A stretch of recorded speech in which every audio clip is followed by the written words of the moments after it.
Hello friends, आज हम करेंगे पार्ट ऑफ स्पीच का एक पार्ट जिसका नाम है प्रोनाउन। प्रोनाउन से पहले हमें नाउन क्या होता है ये जानना बहुत ज़रूरी हो जाता है। नाउन की वीडियो हम अपलोड कर चुके हैं, आप उसमें नाउन के बारे में जान सकते हैं।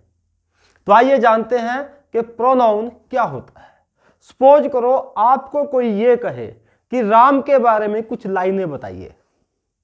राम कोई लड़का है, उसके बारे में आपको कुछ लाइन्स एक्सप्लेन करनी है और आप क्या एक्सप्लेन करते हैं? Ram is a good student, Ram goes to school daily, Ram studies in 7th class, Ram likes to play cricket. आपने राम के बारे में ये चीजें एक्सप्लेन कर दी। राम एक अच्छा विद्यार्थी है, राम डेली स्कूल जाता है, राम 7th क्लास में स्टडी करता है और राम को क्रिकेट खेलना पसंद है। तो क्या आपको बार बार राम शब्द का प्रयोग अच्छा लग रहा है? क्या आप बार बार एक ही शब्द को रिपीट कर रहे हैं, या क्या आप ऐसे ही एक्सप्लेन करते हैं इसे कि राम ऐसा है, राम ये काम करता है, राम इस गांव से आता है, राम के फादर का नाम ये है, राम की मदर का नाम ये है? बिल्कुल नहीं, आप ऐसा नहीं करते। आप राम की जगह किसी और वर्ड का यूज कर सकते हैं।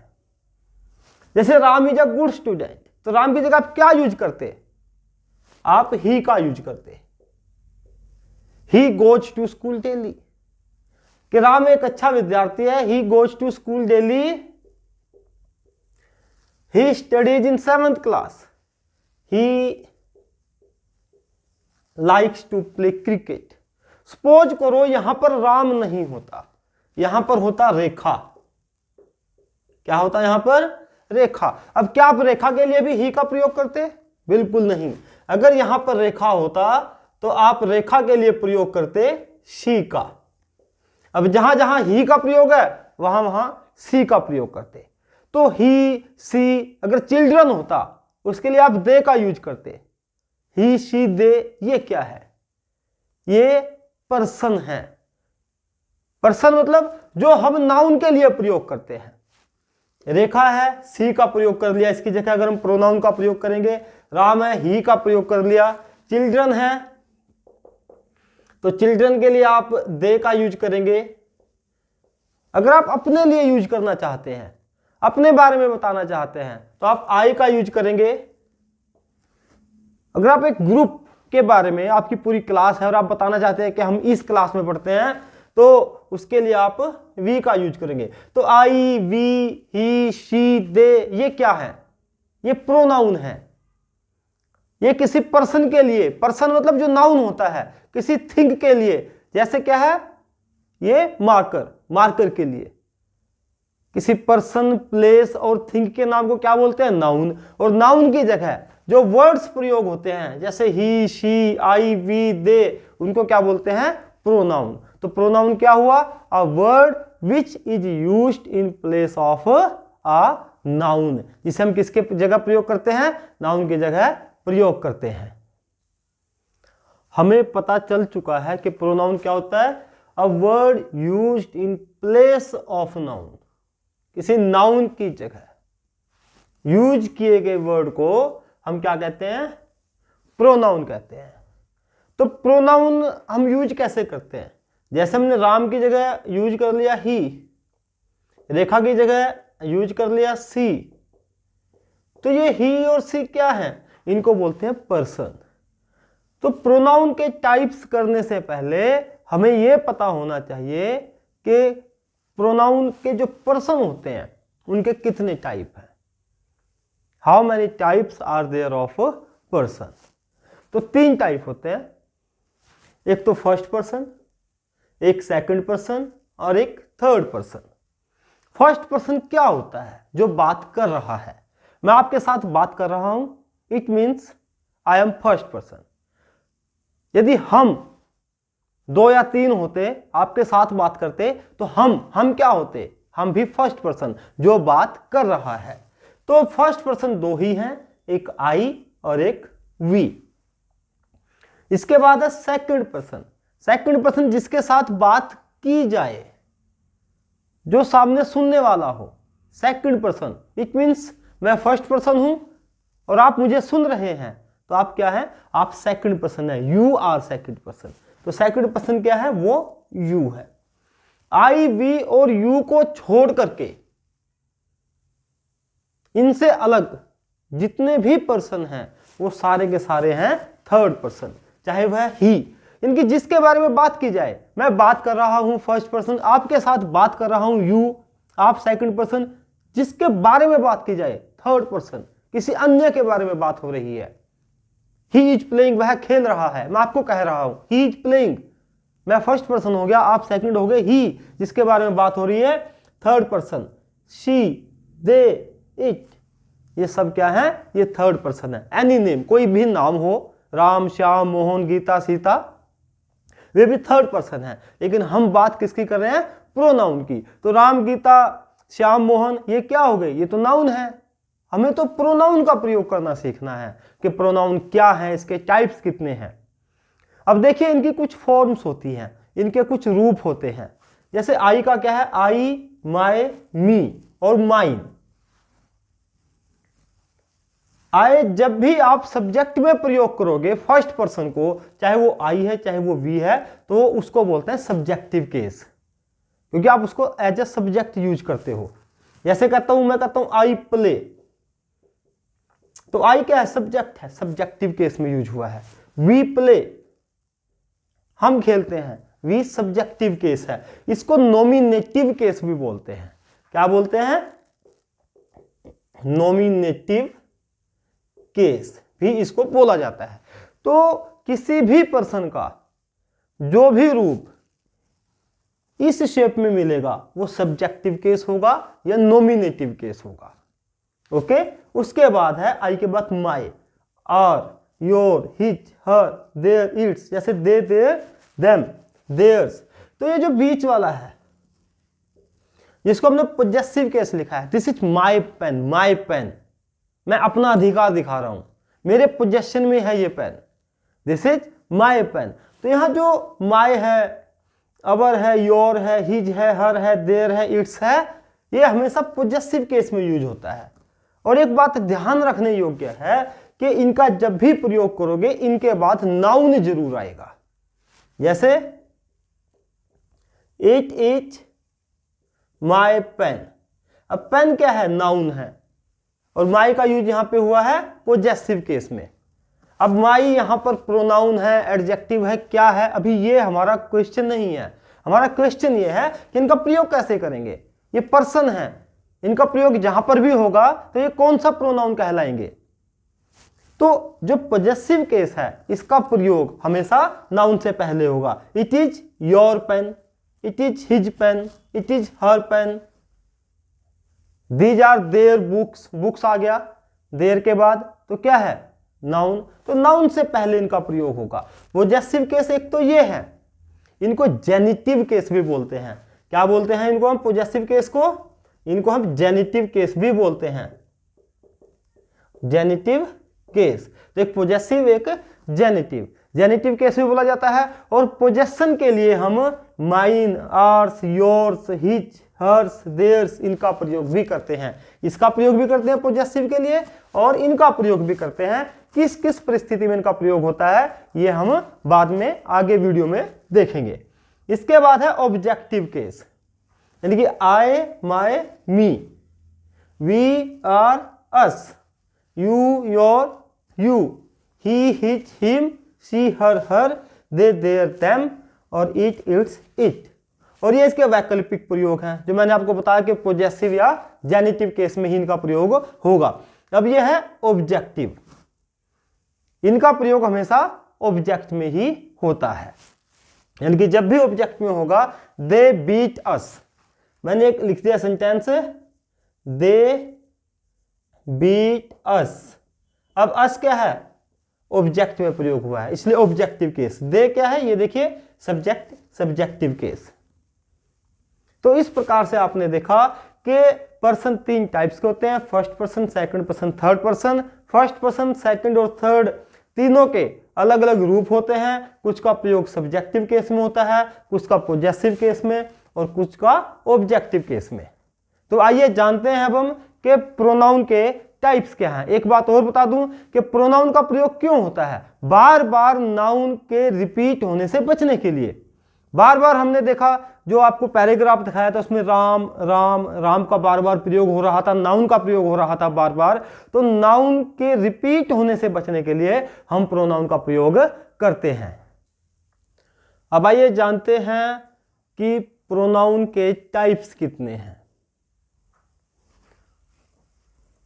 Personal pronoun, demonstrative pronoun, reflexive pronoun, interrogative pronoun, distributive pronoun, emphatic pronoun, reciprocal pronoun, indefinite pronoun और रिलेटिव प्रोनाउन। इन प्रोनाउन का पहला पार्ट है पर्सनल प्रोनाउन। आइए इसके बारे में जानते हैं कि पर्सनल प्रोनाउन क्या होता है। यह बना है पर्सन से। किससे बना है? पर्सन से, जो किसी पर्सन, किसी प्लेस, किसी वस्तु, व्यक्ति का बोध कराता हो। यानी कि हमने किया था कि Ram is a good student. Ram के लिए हमने क्या प्रयोग किया था? राम एक पर्सन है, उसके लिए प्रयोग किया था ही का।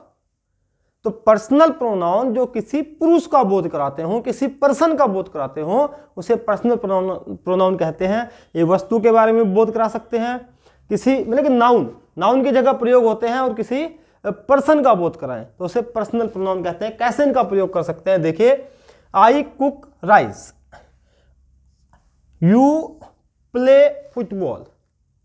तो यहां पे क्या आया? आई। आपको बताया था आई का क्या मतलब है? आई, माय, मी। तो आई कौन सा केस है? सब्जेक्टिव केस है, नॉमिनेटिव केस है। तो आई यहां पर प्रोनाउन तो है ही, क्योंकि आई कुक राइस, में राइस पकाता हूं, तो राइस यहां कौन है? आई कुछ नाम तो होगा, जैसे राम, कि भाई राम ये बात कह रहा है, राम खुद ये बात कह रहा है, आई कुक राइस। तो राम ने अपनी जगह प्रयोग कर लिया आई का। दूसरा, यू प्ले फुटबॉल, किसी को कह रहे हैं, किसी का नाम रमेश है, मैं उसे कह रहा हूं यू प्ले फुटबॉल, तुम फुटबॉल खेलते हो, तो ये रमेश की जगह प्रयोग हो गया। और प्रोनाउन क्या होता है? जो किसी नाउन की जगह प्रयोग हो। तो यहां पर नाउन की जगह हमने प्रयोग कर दिया यू का और आई का। यू का क्या बनता है? You, your, you. अगर ये यू ऑब्जेक्ट में होता, ऑब्जेक्ट किसे कहते हैं? जो वर्ब के बाद आए। जैसे प्ले के बाद फुटबॉल है, ऑब्जेक्ट है। कुक वर्ब है, इसके बाद राइस है, ऑब्जेक्ट है। जैसे यहां पर वर्ब है बीटिंग, बीटिंग के बाद यहां पर क्या है? हिम। तो हिम क्या है? ऑब्जेक्टिव है, ऑब्जेक्ट में इसका यूज हुआ है। अब सी इज बीटिंग, मैं हिम की जगह यू कर देता हूं, सी इज बीटिंग यू। तो यू यहां क्या आ गया? ऑब्जेक्ट में आ गया, वर्ब के बाद आ गया, तो यहां ऑब्जेक्टिव केस है। लेकिन यहां पर ये शुरू वाला है यू, तो यहां पर क्या है? ये सब्जेक्टिव केस है। जब भी कोई पर्सन, चाहे वह फर्स्ट पर्सन हो, चाहे सेकंड पर्सन हो, चाहे थर्ड पर्सन हो, उसका सब्जेक्टिव केस किसी सेंटेंस में आपको मिले, जैसे इन तीनों सेंटेंसेज में देख लीजिए, आगे है सी इज बीटिंग हिम या यू, तो यहां पे सी भी क्या है? सब्जेक्टिव केस में है। सी का क्या बनता है? सी, हर, हर। तो यहां पे भी ये सब्जेक्टिव केस में है। तो इस परिस्थिति में पर्सनल प्रोनाउन हम इसे कहते हैं। और पर्सनल प्रोनाउन का कौन सा पार्ट है ये? इसको बोलते हैं सब्जेक्टिव पर्सनल प्रोनाउन। इसको हम सब्जेक्टिव की जगह नॉमिनेटिव भी बोलते हैं। नॉमिनेटिव पर्सनल प्रोनाउन क्या हो गया? या तो सब्जेक्टिव पर्सनल प्रोनाउन या फिर नॉमिनेटिव पर्सनल प्रोनाउन। नॉमिनेटिव या सब्जेक्टिव ये पर्सनल प्रोनाउन का एक पार्ट है। तो पहला पार्ट क्या हो गया? सब्जेक्टिव या नॉमिनेटिव पर्सनल प्रोनाउन। इसको हमें पता कैसे चलेगा कि ये सब्जेक्टिव है? एक तरीका तो यही है कि आप ये लिख करके देख लीजिए इसकी तीनों रूप। दूसरा तरीका यह है कि अगर वर्ब से पहले है तो वो सब्जेक्ट का ही काम करता है, तो इसलिए इसको सब्जेक्टिव या नॉमिनेटिव पर्सनल प्रोनाउन कहते हैं। आइए आगे बढ़ते हैं। इसी में देखिए सी इज बीटिंग हिम, हिम या फिर यू, जो वर्ब के बाद आए वो ऑब्जेक्ट है। जो किसके बाद आए? वर्ब के बाद आए। और हम इसका यूज कहाँ कर रहे हैं, हिम। हिम का यूज मतलब क्या है, she is beating Ramesh, Ramesh हो सकता था, वह रमेश को पीट रही है, लेकिन रमेश की जगह हमने यूज कर लिया हिम। नाउन की जगह जो चीज प्रयोग होगी उसे बोलते हैं प्रोनाउन। या शी इज बीटिंग यू, मैं आपको कह रहा हूं कि she is beating you, you आपका कुछ भी नाम हो सकता है, रमेश, सुरेश, महेश, उसकी जगह हमने यू का प्रयोग कर दिया, लेकिन यहां पर ये क्या है, ऑब्जेक्ट में इसका प्रयोग हो रखा है, इसलिए इसको बोलते हैं ऑब्जेक्टिव पर्सनल प्रोनाउन। आगे अगले सेंटेंस में देख लीजिए, the letter was addressed to her. एक ऑब्जेक्टिव केस की पहचान ये है कि ये प्रेपोजिशन के बाद भी आ सकता है, और यहां पर क्या आ गया, ये प्रेपोजिशन के बाद आ गया। तो यहां पर जब आप ऑब्जेक्ट में किसी प्रोनाउन को देखते हैं और वह किसी पर्सन को रेफर करता है, किसी पर्सन के बारे में बताता है, तो उसको बोलते हैं ऑब्जेक्टिव पर्सनल प्रोनाउन। तो दूसरा टाइप क्या हो गया इसका, पर्सनल प्रोनाउन का, ऑब्जेक्टिव पर्सनल प्रोनाउन। तो हमने पर्सनल प्रोनाउन के 2 पार्ट कर लिए। अब तीसरा पार्ट देखते हैं इसका, तीसरा पोजेसिव पर्सनल प्रोनाउन। देखिए यहां पर देखिए, दिस इज आवर हाउस। अब वी, और अस, ये है पोजेसिव। आपको मैंने बताया था सबसे पहले कि पोजेसिव क्या होता है, जो बीच का है, जो पोजेशन दिखाता है, जो अधिकार दिखाता है। उसके बाद है दिस हाउस इज आवर्स, इसका मतलब यही है कि यह हमारा घर है। इसका अर्थ क्या हो गया, दिस हाउस इज आवर्स, यह घर हमारा है। देखिए फर्क क्या है, यह हमारा घर है, यह हमारा घर है, और इसका क्या बन रहा है, यह घर हमारा है। दिस हाउस इज आवर्स, इसके बाद दैट इज माई पेन, वह मेरा पेन है, और या फिर दैट पेन इज माइन, वह पेन मेरा है। तो आपने एक बात ध्यान रखनी है, आपने पहले तो ये डिसाइड करना है कि आप किसे प्रोनाउन सोच रहे हैं। आपने इसमें कह दिया कि ये प्रोनाउन है, इसमें बोल दिया कि ये प्रोनाउन है, इसमें आपने इसको प्रोनाउन सोचा होगा, और इसमें इसको प्रोनाउन। आपने एक बात ध्यान रखनी है, जब भी आप किसी वर्ड को प्रोनाउन सोचते हैं तो वो प्रोनाउन तभी है जब उसके बाद नाउन नहीं है। अब इसमें देखो किसके बाद नाउन है, आर के बाद हाउस, नाउन आ गया, तो इसका मतलब ये प्रोनाउन नहीं है। यहां पे आर्स, आर्स के बाद कोई नाउन नहीं है, नाउन इसमें नहीं है। यहां पे माई पेन, माई के बाद नाउन आ गया पेन, तो ये भी नाउन, सॉरी ये भी प्रोनाउन नहीं है। और इसमें क्या है, माइन, माइन के बाद कोई नाउन नहीं है, इसलिए ये प्रोनाउन है। तो जब किसी प्रोनाउन, जिससे आप प्रोनाउन सोचते हैं वो प्रोनाउन नहीं होता, उसके बाद अगर नाउन आ जाए तो ये प्रोनाउन नहीं है, अगर इसके बाद नाउन नहीं है तो ये प्रोनाउन है। ये बात ध्यान रखनी है कि नाउन से पहले अगर आपको लगता है कि ये प्रोनाउन है तो ये प्रोनाउन नहीं है, इसके बाद नाउन नहीं आना चाहिए। किसी भी प्रोनाउन के बाद नाउन नहीं आना चाहिए। अगर नाउन आता है तो इट मीन्स ये प्रोनाउन नहीं है। तो ये क्या है फिर, भाई हाउस से पहले और हम कह रहे हैं ये प्रोनाउन तो है नहीं, तो क्या है ये एडजेक्टिव है। क्या है, एडजेक्टिव। एडजेक्टिव होता है क्वालिटी, किसी नाउन की क्वालिटी बताने वाला वर्ड एडजेक्टिव कहलाता है। तो नाउन से पहले आ रहा है तो ये एडजेक्टिव का काम कर रहा है। यहां पर किसका काम कर रहा है, ये प्रोनाउन का काम कर रहा है, क्योंकि इसके बाद नाउन नहीं है। यहां पे भी ये प्रोनाउन का काम कर रहा है क्योंकि इसके बाद नाउन नहीं है। यहां पर ये एडजेक्टिव का काम कर रहा है क्योंकि इसके बाद नाउन है। अब चलो ये तो बात हमने पता कर ली कि हमें प्रोनाउन का पता कैसे करना है।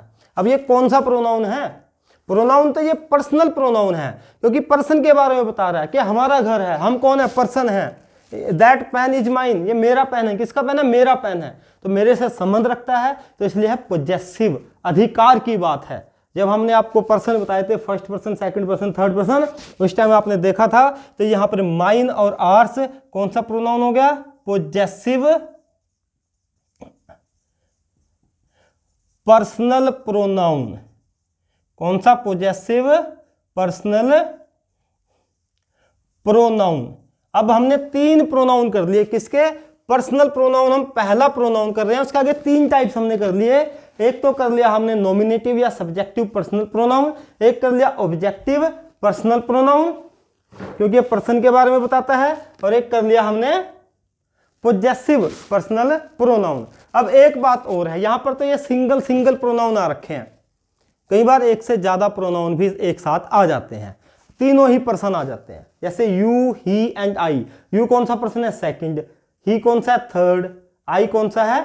फर्स्ट पर्सन है। तो तीनों पर्सन एक साथ आ गए, नीचे भी तीनों एक साथ आ गए, आई, ही एंड यू। तो आपको यह कैसे पता चलेगा कि कहां पर मैंने कौन से पर्सन का यूज करना है, कब मैंने सेंटेंस में फर्स्ट पर्सन का पहले यूज करना है, कब बाद में यूज करना है? यहां तो बाद में यूज हो गया फर्स्ट पर्सन का, यहां पे पहले यूज हो गया, थर्ड पर्सन बीच में ही है। तो हमेशा ध्यान रखना है कि जब आप तीनों पर्सन का यूज करेंगे तो थर्ड पर्सन हमेशा बीच में ही आएगा। तो पहले फर्स्ट आएगा या सेकंड आएगा ये डिसाइड करना बाकी है।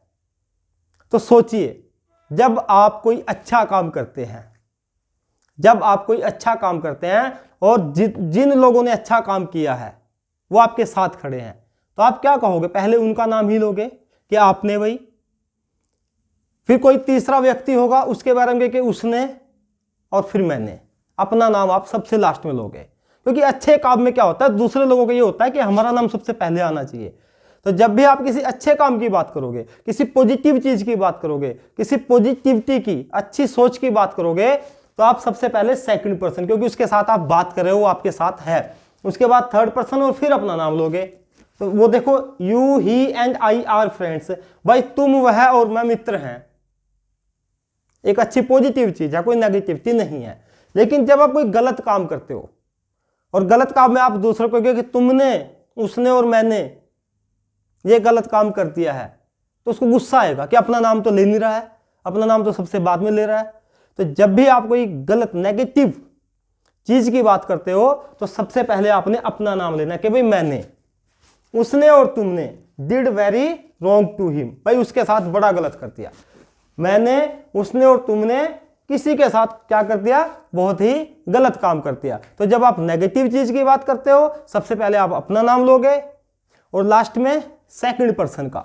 जब आप सही काम करते हो, पॉजिटिव चीज करते हो, सबसे पहले सेकंड का और लास्ट में अपना, और थर्ड पर्सन तो हमेशा बीच में ही रहेगा। तो इस प्रकार से ये पर्सनल प्रोनाउन को आपने यूज कैसे करना है ये मैंने एक थोड़ा सा आपको बताया है। वीडियो के लास्ट में आपको इसकी पूरी डिटेल बताई जाएगी कि पर्सनल प्रोनाउन का आप यूज कैसे कर सकते हैं। प्रोनाउन का दूसरा पार्ट डेमोन्स्ट्रेटिव प्रोनाउन। डेमोन्स्ट्रेट क्या होता है? किसी चीज को दिखाना, इंडिकेट करना। मैं इसको इंडिकेट करता हूं, दिस मार्कर इज माइन, या this is my marker. This, ये वाला इंडिकेट करना, संकेत करना, फिक्स बताना, निश्चित बता देना। इसको हम संकेतवाचक या निश्चयवाचक सर्वनाम भी कहते हैं, क्योंकि ये किसी चीज की ओर संकेत करता है, किसी नाउन की ओर संकेत करता है, और उस जिस नाउन की ओर संकेत करता है उसकी जगह प्रयोग होने वाले वर्ड को क्या बोलते हैं? Demonstrative pronoun. अब यहां पर देखिए सेंटेंस लिखा हुआ है, दिस इज माई बुक, और यहां पे दिस बुक इज माइन। आपको मैंने एक बात बताई है, जब भी किसी नाउन से पहले कोई ऐसा वर्ड आएगा जिसको आप प्रोनाउन सोचते हो, तो वह वहां पर प्रोनाउन नहीं होगा। यहां पर बुक से पहले माई है, इसका मतलब ये प्रोनाउन नहीं है। यहां पर बुक से पहले दिस है, इसका मतलब ये प्रोनाउन नहीं है। जब भी किसी नाउन से पहले ऐसा वर्ड आता है जिसको आप प्रोनाउन कहते हैं, तो वो प्रोनाउन का काम नहीं करता, किसका काम करता है? एडजेक्टिव का काम करता है।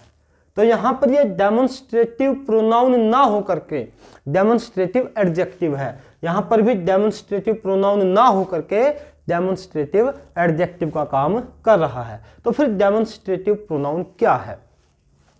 दिस इज माई बुक, यहां पर दिस है, कोई बुक है, वो कहते हैं कि दिस इज माई बुक, कि यह मेरी पुस्तक है। तो यहां पर दिस के बाद नाउन नहीं है, और दिस किसी चीज को, किसी नाउन को इंडिकेट कर रहा है। किस नाउन को? बुक को। बुक के बारे में बता रहे हैं कि ये वाली बुक मेरी है।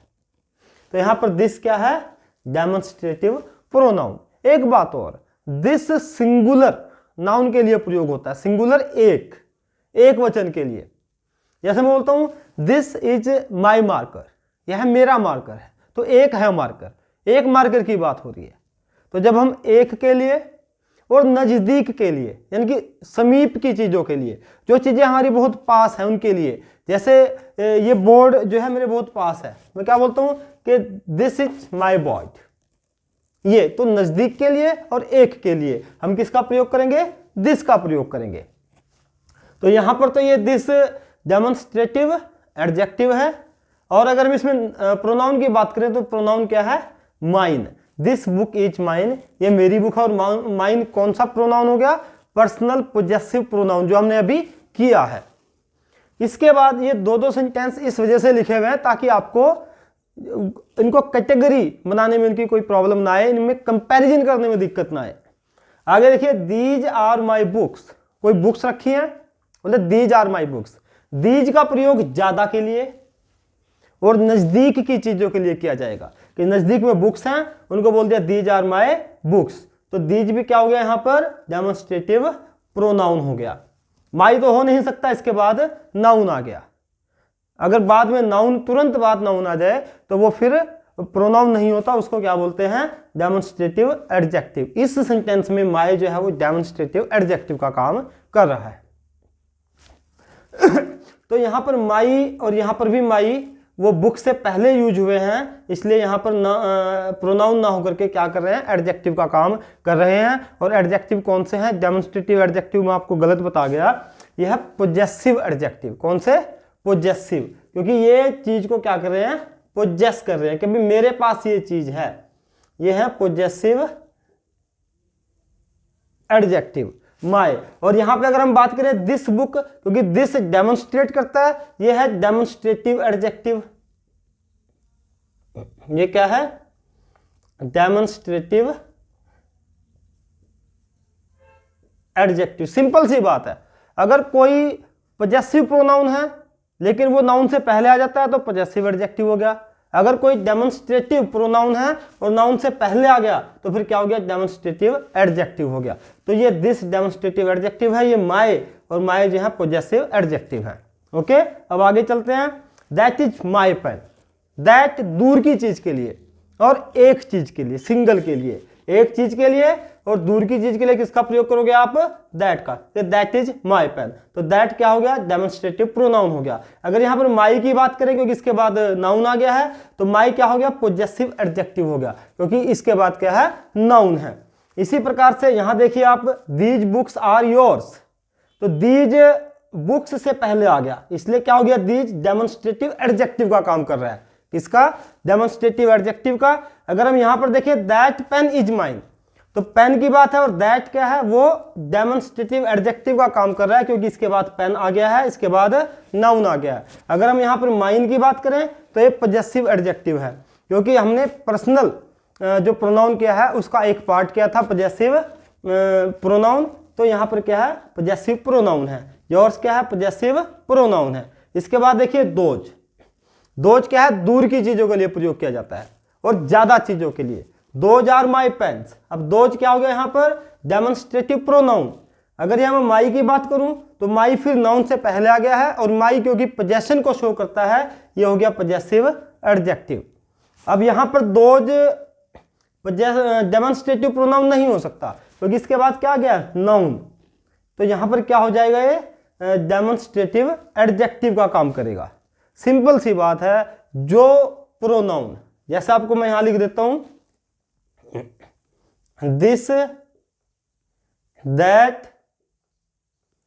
दीज और दोज,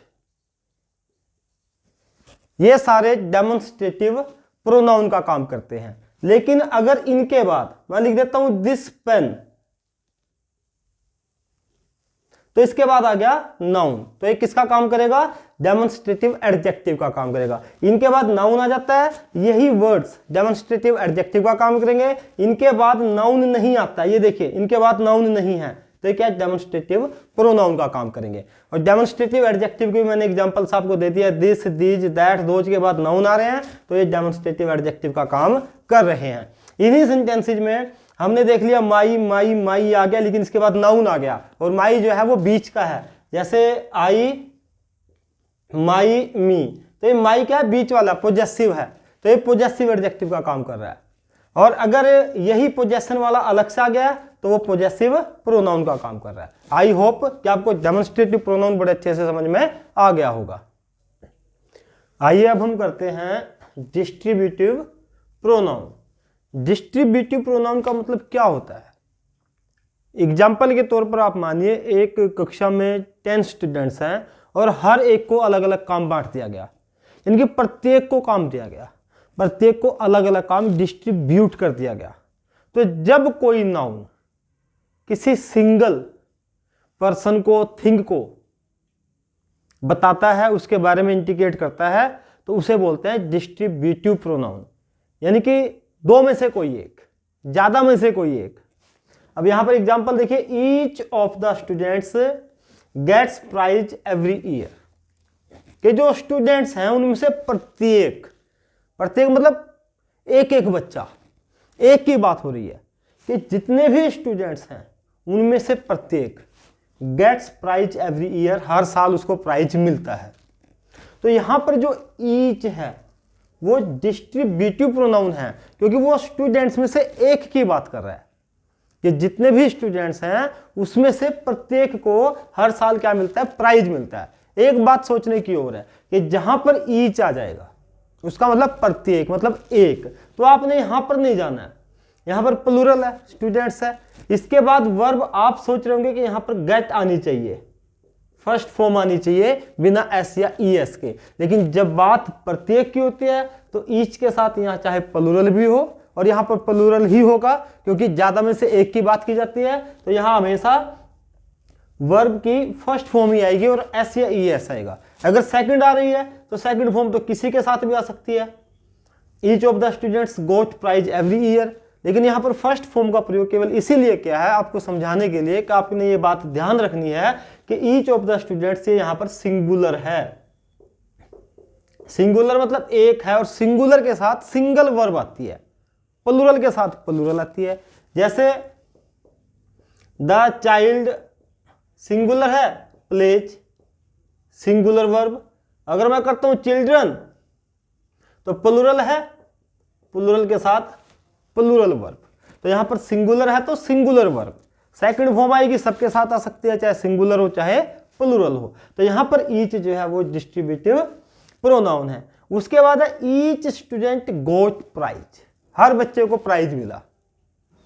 अब ईच स्टूडेंट, अब यहां पर ईच जो है वो डिस्ट्रीब्यूटिव प्रोनाउन नहीं है, क्योंकि आपको मैंने बताया है जब भी किसी वर्ड के साथ नाउन आ जाता है तो वो वर्ड उसकी क्वालिटी बताता है, उसके लिए एडजेक्टिव का काम करता है। तो यहां पर जो ईच इस सेंटेंस में स्टूडेंट के बारे में बता रहा है कि ईच स्टूडेंट, तो यहां पर ईच जो है वो डिस्ट्रीब्यूटिव एडजेक्टिव है। यहां पे क्या है, ये डिस्ट्रीब्यूटिव एडजेक्टिव, यानी कि आपने कंफ्यूज नहीं होना है, आपने ध्यान रखना है अगर साथ में कोई नाउन है तो वो एडजेक्टिव है, वो प्रोनाउन नहीं है। जैसे कि इस सेंटेंस में आइदर के साथ बॉय आ गया, तो यहां पर आइदर जो है वो प्रोनाउन नहीं है, वो क्या है, वो एडजेक्टिव है। यहां पर नीदर के साथ टीम आ गया, टीम नाउन है, तो नीदर क्या है, वो प्रोनाउन नहीं है, वो एडजेक्टिव है। आइदर और नीदर का प्रयोग किस लिए करते हैं? आइदर का प्रयोग पॉजिटिव सेंस में करते हैं, केवल दो व्यक्तियों वस्तुओं में से एक की बात करने के लिए। नीदर का प्रयोग नेगेटिविटी के लिए करते हैं, नहीं के लिए करते हैं, केवल दो में से कोई दो वस्तु या कोई दो पर्सन, कुछ भी उनमें से एक के बारे में अगर बात करी जा रही है और वो नेगेटिव बात हो रही है तो नीदर का प्रयोग, अगर पॉजिटिव है तो आइदर का। अब कैसे? Either of two boys goes to park daily, भाई दोनों में से एक बच्चा, either of two boys, Ram और श्याम दो हैं तो दोनों में से एक, राम या श्याम, कोई भी कहां जाता है, पार्क जाता है डेली। ये बात आपको फिर बता देता हूं, जब भी आइदर या नीदर का प्रयोग होगा तो इनके साथ हमेशा सिंगुलर वर्ब का प्रयोग होगा। आपने ये नहीं देखना कि बॉयज है तो यहां पे गो आएगा, जैसे स्टूडेंट्स था और यहां पर हमने गेट की बजाय गेट्स का यूज किया था, क्योंकि हम बात करें सिंगल की, क्योंकि हर किसी को काम डिस्ट्रीब्यूट करने की बात हो रही है, हर किसी को काम अलग अलग देने की बात हो रही है। तो कहते हैं either of two boys goes to park daily, भाई दो लड़कों में से प्रत्येक कोई एक, उनमें से एक, या तो राम या श्याम, दोनों नहीं, दोनों में से एक कहाँ जाता है, पार्क जाता है डेली, इसलिए ये आइदर क्या हो गया, ये आइदर हो गया आपका डिस्ट्रीब्यूटिव प्रोनाउन, क्योंकि आइदर के साथ नाउन तो है नहीं, जैसे यहां पर आ गया नाउन, अगर नाउन आ जाता है तो डिस्ट्रीब्यूटिव एडजेक्टिव, नाउन नहीं है उसके बिना है तो डिस्ट्रीब्यूटिव प्रोनाउन। आगे यहां either boy can go home, either आपका डिस्ट्रीब्यूटिव एडजेक्टिव हो गया। आगे नीदर ऑफ टू टीम्स, दोनों टीमों में से किसी ने भी नहीं, नीदर का प्रयोग नेगेटिव के लिए, N for neither, N for negative यानी कि नहीं के लिए। Neither of two teams scored a goal, भाई दोनों में से किसी भी टीम ने गोल नहीं किया, तो यहां पर नाइदर क्या हो गया आपका डिस्ट्रीब्यूटिव प्रोनाउन हो गया।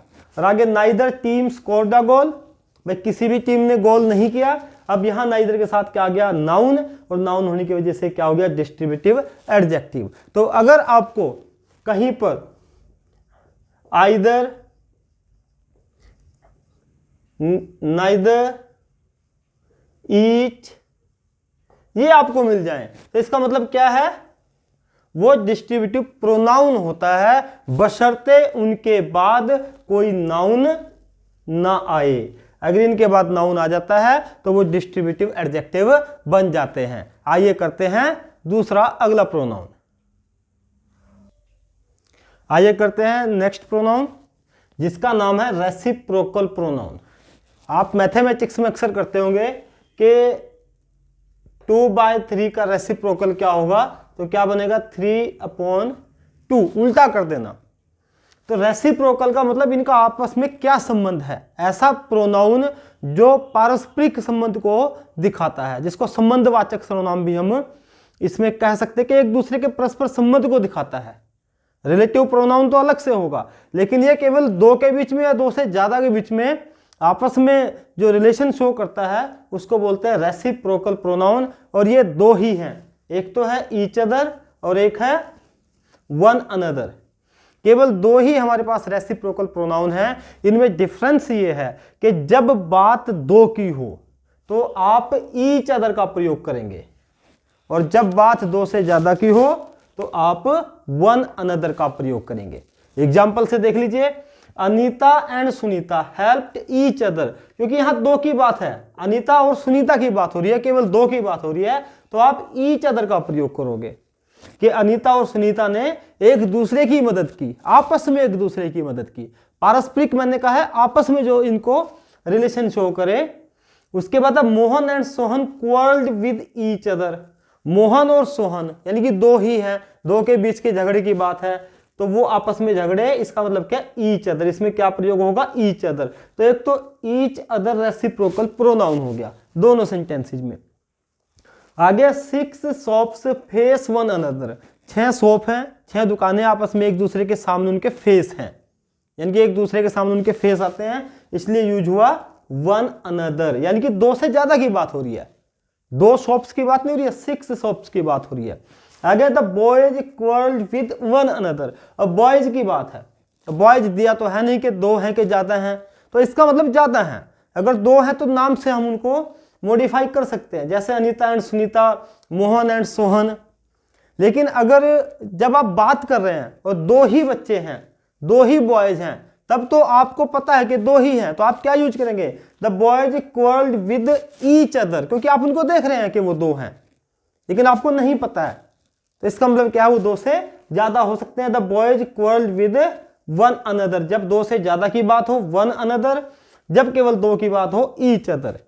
कई बार क्या होता है, हम ये कहते हैं कि भाई 2 लड़कों ने डिसाइड किया कि वे एक दूसरे के घर पे मिलेंगे, एक दूसरे के घर पे। अब घर क्या है, घर के साथ उनका रिलेशन हो गया, पोजेसिव, उनके अधिकार की बात हो गई। जैसे मैं कहता हूं दिस इज माई मार्कर, ये मेरा मार्कर है, मेरे पोजेशन में, मेरे अधिकार में है, तो वहां पर आप ईच अदर्स और वन अनदर्स का प्रयोग करते हैं। जैसे the 2 boys decided to meet each others house, एक दूसरे के घर पे मिलने का उन्होंने क्या किया, डिसाइड किया, तो यहां पे आप प्रयोग करोगे ईच अदर्स।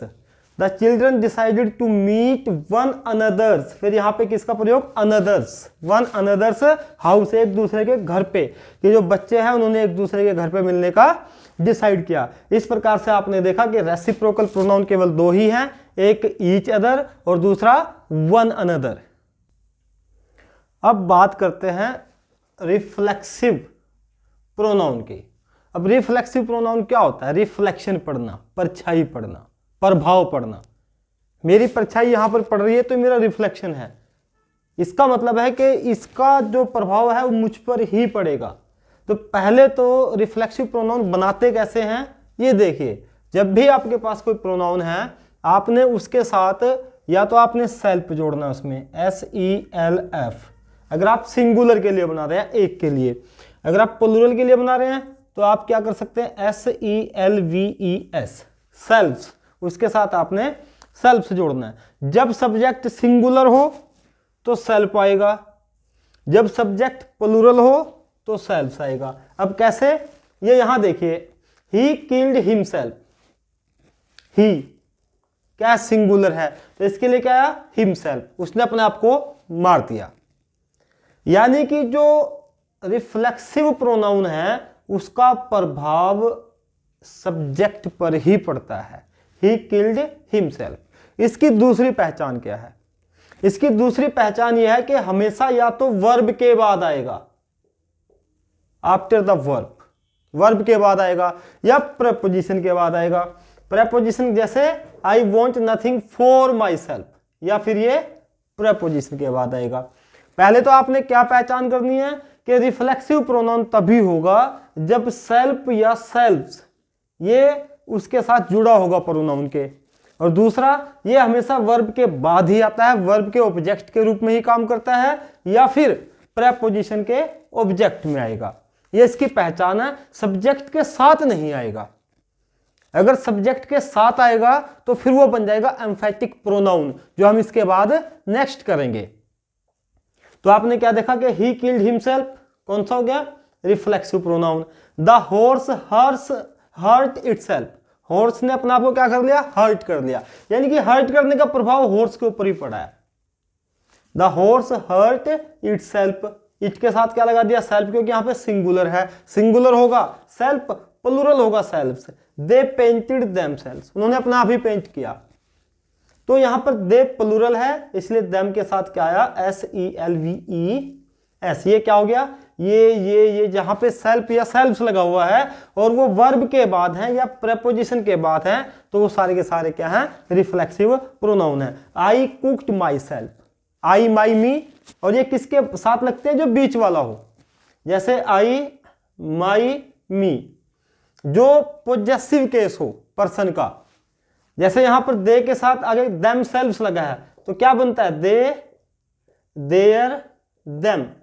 तो यहां देम के साथ, क्योंकि प्लूरल ये है, ये पोजेसिव बनता है। मी के साथ मी सेल्फ नहीं हो सकता, माई के साथ माई सेल्फ, देम के साथ देम सेल्व्स। तो और I myself, you wrote yourself, और यहां पर योर सेल्फ्स भी आ सकता है। अगर आपको पता है कि जो काम करने वाला है, जो सब्जेक्ट है वो प्लूरल है, एक तो आप यू, कोई सिंगल बैठा है सामने, मैं उसको बोलता हूं यू कम हेयर, क्या आप यहाँ, ये केवल एक ही व्यक्ति बैठा है, पूरी की पूरी क्लास बैठी है, मैं कहता हूँ यू कम हेयर, तो सारी की सारी क्लास आएगी। तो यू ज्यादा भी है, यू हमेशा सिंगल के लिए भी और प्लूरल के लिए भी, दोनों के लिए प्रयोग होता है। हम एक के लिए भी यू का प्रयोग कर सकते हैं सेकंड पर्सन में, और ज्यादा के लिए भी। तो अगर आप ज्यादा के लिए कर रहे हैं तो योर सेल्स, सिंगल के लिए yourself. We hid ourselves, we आ गया, we our us, ourselves आ गया, क्या हमने अपने आप को छिपा लिया, तो छिपने का प्रभाव किस पे पड़ा, हमारे ऊपर पड़ा। तो जिनके साथ भी सेल्फ या सेल्फ लगा हुआ है वो सारे के सारे क्या है, रिफ्लेक्सिव प्रोनाउन है। एक बात ध्यान रखनी है कि रिफ्लेक्सिव प्रोनाउन कभी भी सेंटेंस के शुरू में नहीं आ सकता, यानी कि वर्ब से पहले नहीं आ सकता, इसलिए ये सेंटेंस क्या है, गलत है। ये भी आपने ध्यान रखना है कि ये वर्ब के बाद ही आएगा या प्रेपोजिशन के बाद आएगा। सिंगल है SELF लगा दो, प्लूरल है SELVES ये लगा दो। तो आपने देख लिया कि रिफ्लेक्सिव प्रोनाउन क्या होता है, और ध्यान रखना है कि जैसे हमारी रिफ्लेक्शन हमारे से दूर जाकर के पड़ती है, ये सब्जेक्ट से हमेशा दूर ही रहेगा। आई होप ये आपको समझ में आ गया होगा। आइए करते हैं हम अब नेक्स्ट प्रोनाउन। अभी हमने किया था रिफ्लेक्सिव प्रोनाउन। रिफ्लेक्सिव प्रोनाउन में क्या था कि रिफ्लेक्सिव प्रोनाउन में जो सब्जेक्ट है उसके बाद वर्ब आती थी और वर्ब के बाद रिफ्लेक्सिव प्रोनाउन आता था। यानी कि रिफ्लेक्सिव प्रोनाउन में सेल्फ या सेल्व्स वाले वर्ड का प्रभाव कर्ता पर पड़ता था। और उसमें जैसे एग्जांपल यहां लिखे हैं, सी किल्ड हरसेल्फ, तो ये क्या, जो हरसेल्फ है वो वर्ब के बाद है या फिर प्रेपोजिशन के बाद आएगा, ऐसा हमने रिफ्लेक्सिव प्रोनाउन में देखा है। लेकिन जब रिफ्लेक्सिव प्रोनाउन का प्रयोग सब्जेक्ट के तुरंत बाद बात को प्रभावी करने के लिए, उस पर एम्फेसाइज करने के लिए, उस पर जोर देने के लिए, जोर देकर के कहने के लिए प्रयोग किया जाए तो उसे बोलते हैं हम एम्फेटिक प्रोनाउन। जैसे सी हरसेल्फ कन्फेस्ड हर मिस्टेक। अब इसका हिंदी में अगर अनुवाद करें तो क्या बनेगा, सी हरसेल्फ, उसने स्वयं ही अपनी गलती स्वीकार की, यानी कि उसने अपने आप ही अपनी गलती स्वीकार की। या फिर ये हो सकता था अगर हम इसका रिफ्लेक्सिव प्रोनाउन में प्रयोग करते कि उसने अपनी गलती खुद ही स्वीकार की, और यहां क्या है, उसने खुद ही अपनी गलती, यहां पर जो वो वर्ड है जिसपे हम जोर दे रहे हैं, उसने खुद ही, वो सब्जेक्ट के ठीक तुरंत बाद आ रहा है, उसने खुद ही अपनी गलती स्वीकार की। और रिफ्लेक्सिव में क्या होता कि उसने अपनी गलती खुद ही स्वीकार की, वो बाद में आता, वहां गलती के लिए जो है वो उस पर जोर दिया जा रहा है। और यहां पर इसके साथ ही होने पर, इसके साथ ही इस पे जोर आ रहा है कि उसने खुद ही अपनी गलती स्वीकार की। तो ये जो हरसेल्फ है, अगर ये वर्ब के बाद होता या प्रेपोजिशन के बाद होता फिर तो होता रिफ्लेक्सिव प्रोनाउन, क्योंकि ये सब्जेक्ट के साथ ही है, इसलिए इसको बोलते हैं एम्फेटिक प्रोनाउन। दूसरा, we ourselves entertained the guest, हमने खुद ही गेस्ट को क्या किया, एंटरटेन किया। यह भी हो सकता था कि हमने गेस्ट को खुद ही एंटरटेन किया। मतलब क्या है कि अगर ये आवरसेल्व्स वर्ब के बाद होता रिफ्लेक्सिव प्रोनाउन और सब्जेक्ट के साथ ही है तो कौन सा हो गया, एम्फेटिक प्रोनाउन, क्योंकि यहां पर दृढ़ता पूर्वक एक बात कही गई है। You yourself can explain the case, he himself should do his work, उसने खुद ही अपना काम करना चाहिए या उसे खुद ही अपना काम करना चाहिए। I myself can solve it, मैं अपने आप ही इसको सॉल्व कर सकता हूं। या they themselves confessed their guilt, उन्होंने अपने आप ही अपनी गलती स्वीकार कर ली। तो इस प्रकार से आपने ध्यान रखना है कि जब सेल्फ या सेल्व्स वाला वर्ड प्रोनाउन सब्जेक्ट के साथ ही आए, बिल्कुल साथ, तुरंत बाद आए, तो उसे एम्फेटिक प्रोनाउन कहते हैं। और जब ये वर्ब के बाद आए, जैसे यहाँ वर्ब के बाद आ रखा है, तो इसे रिफ्लेक्सिव प्रोनाउन कहते हैं। यहां पर आपने कंफ्यूज नहीं होना है। आइए अब करते हैं इंटेरोगेटिव प्रोनाउन। इंटेरोगेटिव से क्या मतलब है, जब हम इंटेरोगेट करते हैं, क्वेश्चन पूछते हैं, तो यहां कहने का मतलब क्या है कि जिस प्रोनाउन का यूज इंटेरोगेट करने के लिए, क्वेश्चन पूछने के लिए किया जाए, उसे कौन सा प्रोनाउन बोलते हैं, इंटेरोगेटिव प्रोनाउन बोलते हैं। अब यहां पर देख लीजिए, आपको हु, हुज, व्हाट, विच, हुम, ये सब क्या है, इंटेरोगेटिव प्रोनाउन के तौर पर प्रयोग किए जा सकते हैं। कैसे, हु टीचेस यू इंग्लिश, आपको इंग्लिश कौन पढ़ाता है, इनके एक नाम पूछ लिया, हो सकता है यहां पे उसका जवाब मिस्टर राम हो, कभी Ram teaches you English, Ram आपको इंग्लिश पढ़ाते हैं। तो एक नाउन की जगह हम प्रोनाउन का यूज करते हैं, और यहां पर कोई ना कोई नाउन होना चाहिए था। उस नाउन का पता करने के लिए हमने क्या यूज किया, हु टीचेस यू इंग्लिश। और हु की जगह कोई भी नाम आ सकता है जो आपको इंग्लिश पढ़ाता है। अगर हु फाउंड माई पर्स, मेरा पर्स किसको मिला, कौन है जिसको मेरा पर्स मिला, तो यहां पे भी वो नाम आ सकता है। हुज इज दिस पेन, ये पेन किसका है, यानी कि किसी व्यक्ति का है, किसी पर्सन का है, उसका नाम यहां पे आ सकता है कि भाई ये पेन किसका है, उस व्यक्ति का नाम पूछा गया है, इंटेरोगेट किया गया है, तो हुज, हु, ये क्या है? इंटरोगेटिव प्रोनाउन है। व्हाट मेक्स यू लाफ, क्या चीज है जो आपको खुशी प्रदान करती है, उस चीज का नाम बताना है। और नाम क्या होता है? नाउन होता है। नेमिंग वर्ड्स क्या होते हैं? नाउन होते हैं। और नाउन की जगह हम प्रोनाउन का प्रयोग कर सकते हैं। व्हाट इज योर फादर, आपके फादर क्या है?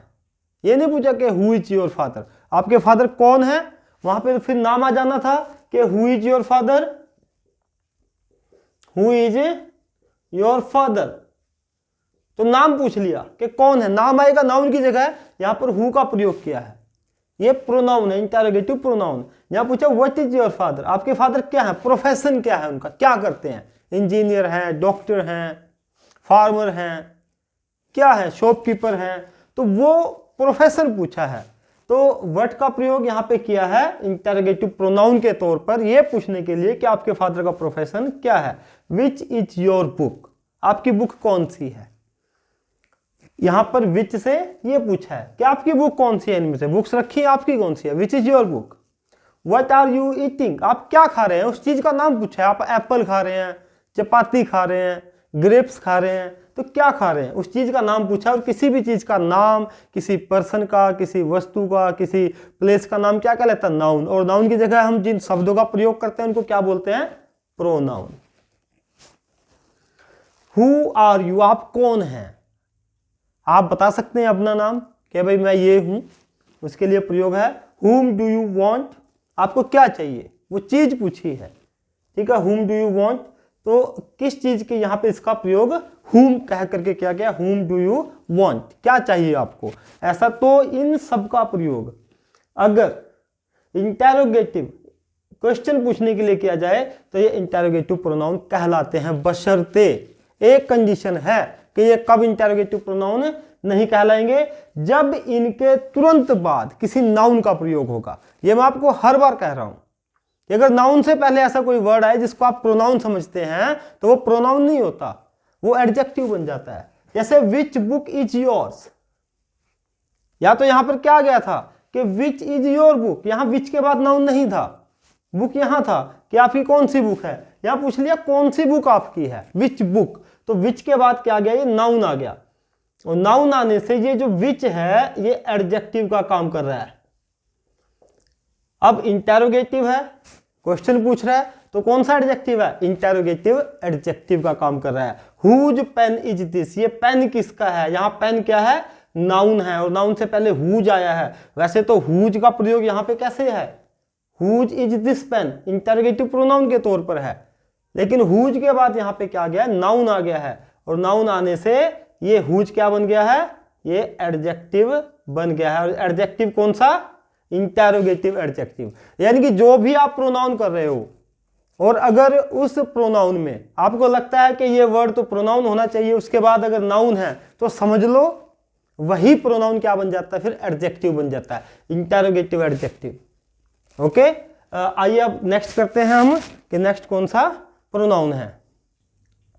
आइए बात करते हैं रिलेटिव प्रोनाउन के बारे में। रिलेटिव प्रोनाउन से जैसे पता चलता है कि रिलेशन, संबंध, तो ऐसे प्रोनाउन जो अपने से पहले आने वाले नाउन के विषय में कुछ बताते हैं, उसके बारे में हमें कुछ जानकारी देते हैं या उससे संबंध रखते हैं।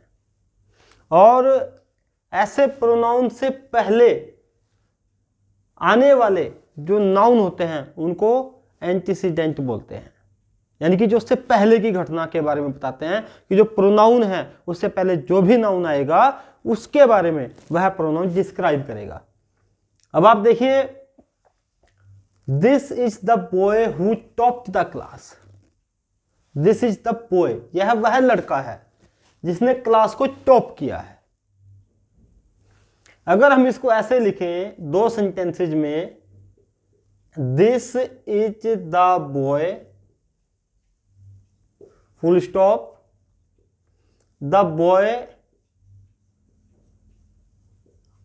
टॉप्ड द क्लास, सारे सेंटेंसेज इसी प्रकार दो सेंटेंसेज को मिलाकर के बनाए गए। दिस इज द बॉय, यह वह लड़का है, एक sentence. The boy topped the class, भाई लड़के ने क्लास को टॉप किया है।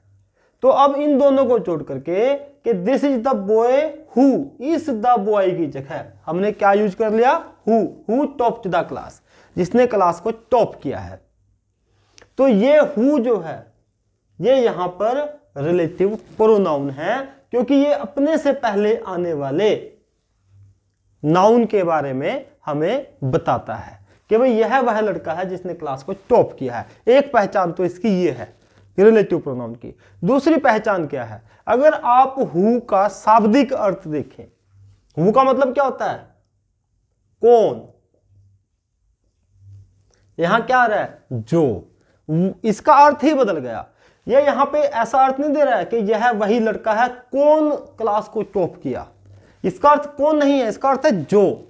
इसका यहां पर अर्थ बदल गया है। जब ऐसा वर्ड जो इंटरोगेटिव प्रोनाउन भी हो सकता है, अगर यह इंटरोगेटिव प्रोनाउन होता तो क्या होता, फिर हु टॉप्ड द क्लास शुरू होता sentence, who topped the class. एक क्लास को कौन है जिसने टॉप किया, कौन क्लास को टॉप करता है, तो वहां पर इसका मतलब कौन होता, लेकिन यहां पर इसका मतलब क्या है, जो। जब इसका वास्तविक अर्थ बदल जाए तो फिर ये रिलेटिव प्रोनाउन हो जाता है। और दूसरा ये बीच में आता है। तीन पहचान हो गई, बीच में आएगा। नंबर 2 अपने से पहले आने वाले नाउन के बारे में बताएगा।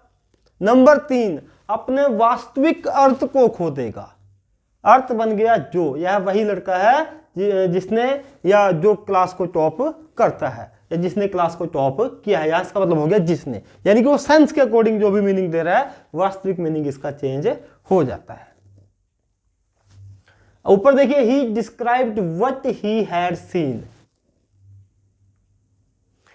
अब आप कहोगे कि इससे पहले तो नाउन है ही नहीं, सेंटेंस क्या था, ही described something, he described something full stop, he had seen, what he had seen ये था। तो वहां पे क्या, वो समथिंग जो है, जो भी वो चीज है वो नाउन है कि क्या चीज है वो कोई स्पीच है, वो कोई घटना है, वो कोई एक्सीडेंट है, वो कोई सीनरी है, तो उसके बारे में व्हाट का प्रयोग हुआ है कि उसने उसको डिस्क्राइब किया जो भी उसने देखा था, जो भी उसने देखा था। अब यहां व्हाट का मतलब तो होता क्या, लेकिन यहां पर इसका सेंस चेंज हो गया। तो व्हाट क्या है, यहां पर रिलेटिव प्रोनाउन है। यू आर द मैन हुम आई सा यस्टरडे, तुम वही आदमी हो जिसे, हुम का मतलब क्या हो गया, जिसे, जिसे मैंने कल देखा था। वैसे तो हुम का मतलब किसे होता है, हुम डू यू लाइक मोस्ट, लेकिन यहां पर हुम का मतलब ही चेंज हो गया। और ऐसे सिंपल सी बात है कि उससे पहले नाउन आएगा, तो इस नाउन के बारे में ये बताएगा कि यू आर द मैन, तुम वही आदमी हो जिसे, किसे भाई, इसे मैंने कल देखा था। तो हुम क्या हो गया, रिलेटिव प्रोनाउन। इसके बाद this is the boy whose watch watch lost, या वही लड़का है जिसकी, वैसे तो हुज का मतलब होता है किसकी, ठीक है ना, हुज बुक इज दिस, ये बुक किसकी है, लेकिन यहां पर क्या है, यह वही लड़का है जिसकी वॉच खो गई थी। तो हुज भी क्या हो गया, यहां पर रिलेटिव प्रोनाउन हो गया। This is the book which I wanted, हम कर रहे हैं प्रोनाउन, और प्रोनाउन क्या होते हैं, नाउन की जगह प्रयोग होते हैं। तो this is the book which I wanted, यह है वो बुक है जो मुझे चाहिए।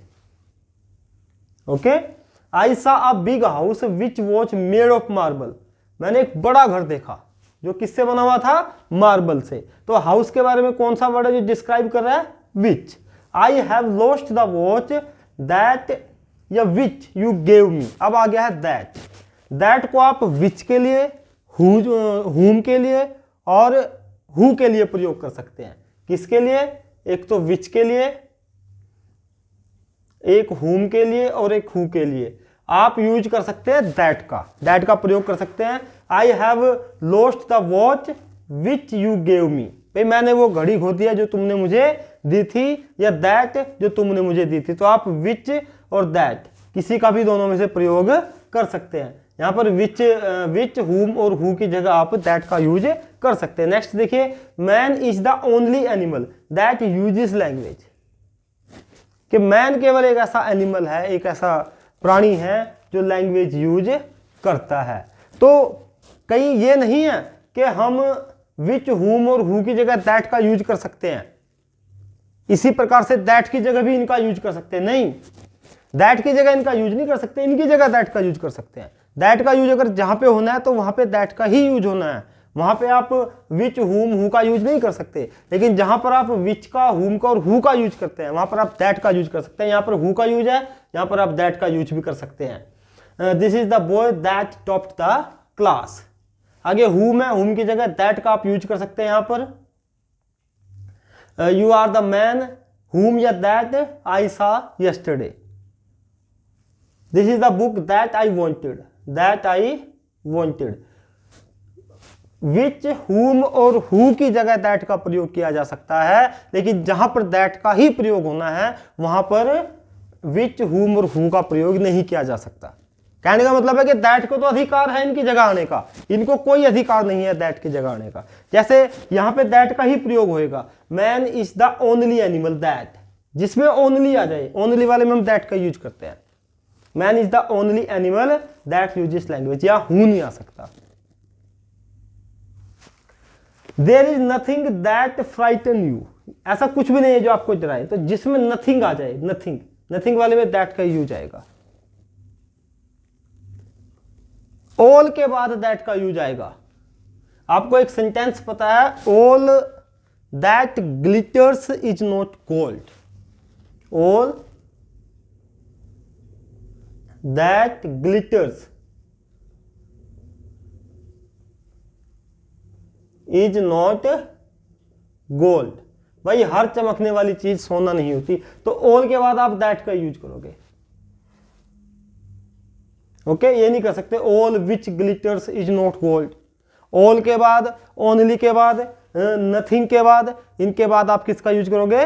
दैट का प्रयोग करोगे। और आप विच, हुम और हु की जगह भी दैट का प्रयोग कर सकते हैं। रिलेटिव प्रोनाउन बीच में ही आता है, अपने से पहले आने वाले नाउन के बारे में ये हमें जानकारी देता है। आइए देखते हैं कि रिलेटिव प्रोनाउंस में हम और किन किन वर्ड्स का यूज कर सकते हैं। बट का यूज कर सकते हैं हम रिलेटिव प्रोनाउन में, और इनका प्रयोग मैं आपको बार बार कह रहा हूं कि रिलेटिव प्रोनाउन में बीच में वो अर्थ नहीं होता जो वास्तव में उस वर्ड का होता है। जैसे हु का मतलब कौन होता है, तो इसमें जिसने, जो, कुछ और वर्ड निकल करके आएगा, कुछ और मीनिंग इसका निकल करके आएगा। तो ऐसे ही बट का मतलब भी यहां पर कुछ और निकलेगा, बट का मतलब परंतु नहीं होगा।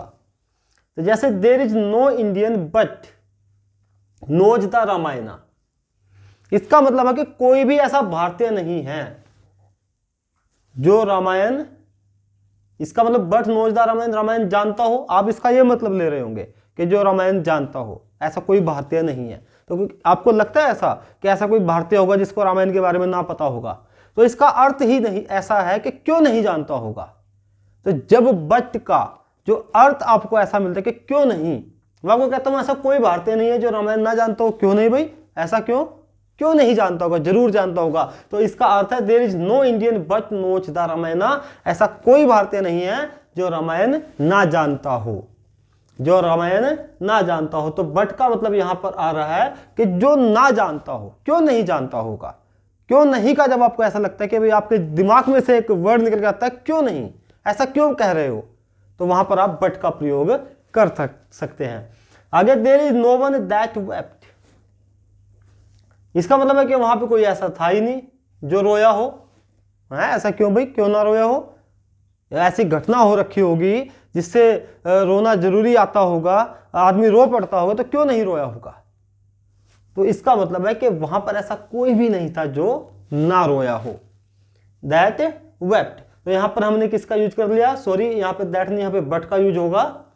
बट वेप्ट, कि ऐसा कोई नहीं था जो रोया ना हो। तो जब ऐसी सेंस में आपके पास सेंटेंस आता है तो उसमें आप बट का प्रयोग करेंगे। इसके बाद there is no rose but has some thorn, ऐसा कोई गुलाब का फूल नहीं है जिसमें कांटे ना हो, वो इसमें कुछ कांटे जरूर होते हैं। तो यहां पे भी आप बट का प्रयोग करेंगे जब आपको यह लगता है कि आपके अंदर से एक क्वेश्चन उभर के आता है कि ऐसा नहीं है भाई, ऐसा नहीं होता है। मैं कहूँ ऐसा कोई गुलाब है नहीं जिसमें कांटे हों, आपको क्यों नहीं है? ऐसे गुलाब होते हैं, गुलाब के अंदर कांटे जरूर होते हैं, तो आप वहां पर बट का प्रयोग करेंगे, लेकिन बट का प्रयोग यहां पर परंतु नहीं है। ठीक है, यहां पर उस क्यों नहीं की सेंस दे रहा है कि ऐसा कोई भी गुलाब नहीं है जिसके अंदर थोर्न ना हो, यानी कि सबके अंदर कांटे होते हैं। ऐसे में एज का यूज करते हैं। एज का यूज कहीं पे क्योंकि होता है, कहीं पे जैसे होता है। तो इसमें जहां पर आपको सच मिल जाए, जहां पर आपको द सेम मिल जाए, जहां पर आपको एज मिल जाए, यानी कि एज के साथ एज का यूज हो सकता है, द सेम के बाद एज का यूज हो सकता है, सच के साथ एज का यूज हो सकता है। Hemlata is such a lady as I respect. भाई हेमलता एक ऐसी महिला है जिसकी मैं रिस्पेक्ट करता हूं, जिसकी मैं रिस्पेक्ट करता हूं। तो एज का मतलब यहां पे है जिसकी या जिसका। इसके बाद my opinion is the same. भाई मेरा ओपिनियन भी सेम है एज योर्स, जैसा कि तुम्हारा है। यानी कि इसमें जब हम तुलना दिखाते हैं तो यहां पर जो है सेम के साथ कि मेरे भी ऐसा ही विचार है जैसा कि आपका है, एज का प्रयोग हुआ है। I can give you as much money as you want. भाई मैं तुम्हें उतना ही पैसा दूंगा जितना तुम चाहते हो, जितना तुम चाहते हो मैं उतना ही पैसा आपको दूंगा। तो यहां पर एज जो है इसका प्रयोग एज अ प्रोनाउन के तौर पर हुआ है। एज के बाद द सेम के बाद सच वाले सेंटेंस में हम एज का प्रयोग कर सकते हैं, और एज वहां पर किसके रिलेटिव प्रोनाउन के तौर पर प्रयोग किया जाता है। इस प्रकार से हमने कर लिया रिलेटिव प्रोनाउन। अब हम करेंगे इंडेफिनिट प्रोनाउन। आइए अब हम करते हैं इनडेफिनिट प्रोनाउन। डेफिनिट का मतलब होता है निश्चित। जैसे हमने डेमोन्स्ट्रेटिव प्रोनाउन किया है तो उसका मतलब ही ये था कि निश्चित था, फिक्स था। और इनडेफिनिट में अनिश्चित है, पता नहीं है। कि जैसे हम कहते हैं कि कोई आया है, कोई आया है, निश्चित नहीं है कौन आया है। तो इस प्रकार से इसमें हम कुछ ऐसे वर्ड्स जिनसे हमें निश्चितता का बोध नहीं होता, फिक्स डेफिनिट चीज का बोध नहीं होता, उनका प्रयोग करते हैं। जैसे सम, कुछ, some were killed in accident, कुछ एक्सीडेंट में मारे गए। भाई कुछ कितने।